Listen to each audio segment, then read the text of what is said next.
We are gathered here today under the shadow of profound loss, a tragedy that has shaken us to the core as the judicial community. But we choose today to celebrate the life of a diligent minister of justice whose life was brutally snuffed while in the most sacred section of the temple of justice, that is the bench. Honorable Monica Kivuti, ironically and painfully so, lost her life to the very evil she dedicated her life to rid the society of. This will definitely go down as one of the darkest blots on the administration of justice in Kenya. As the judiciary, we knew our colleague, Honorable Monica, that she was more than a magistrate. She was a beacon of integrity, excellence, and dedication. In a world where the scales of justice often teeter, she stood as a guardian, a steadfast guardian, ensuring that fairness and righteousness prevailed in every decision that she made. The judiciary indeed has lost one of her best officers. As we mourn our departed colleague, our presence here today is a sign of resilience and defiance in the face of adversity as we choose to honor her legacy.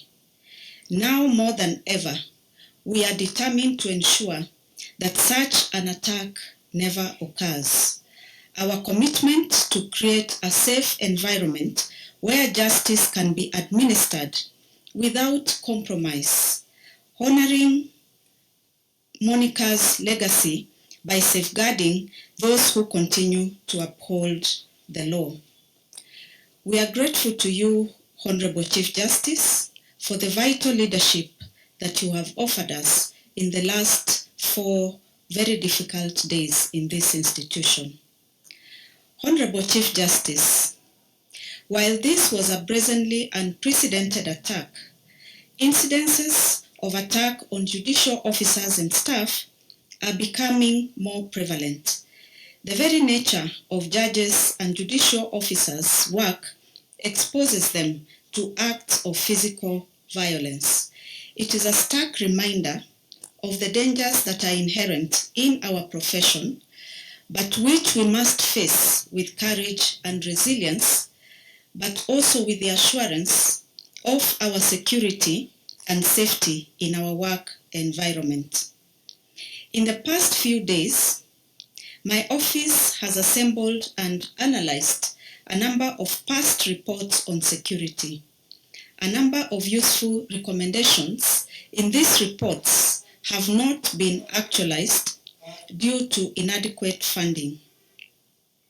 Cognizant of the centrality of security, we must now realign our priorities accordingly. As we embark on a long-term, robust security framework for the entire judiciary, we have instructed courts to implement certain immediate security realignments within their current means. In light of your leadership's directive that no judicial services should be offered from makeshift structures, we are currently ascertaining the nature and the number of makeshift structures in our court stations, as well as the number of judicial officers who operate from such temporary setups. Yesterday, accompanied by the Judiciary Police Unit Commandant, Commissioner Ndungu, and the OCS Makadara, I visited this court to assess the security situation here. We agreed on a number of short-term and long-term measures necessary to make these premises secure and usable again. We, as the judiciary, committed to fast-track the revival and completion of the boundary wall and the sentry area, which will be modified to act as a security screening center.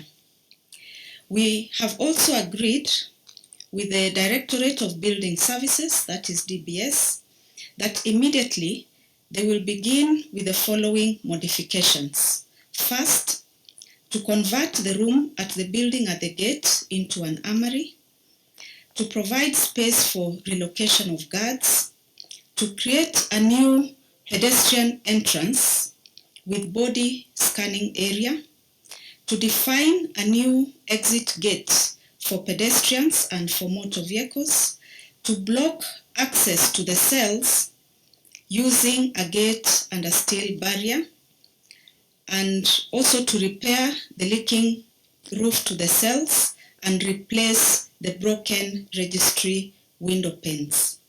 My office will offer all the necessary support and put in measures to ensure that security is enhanced in all our courts across the country.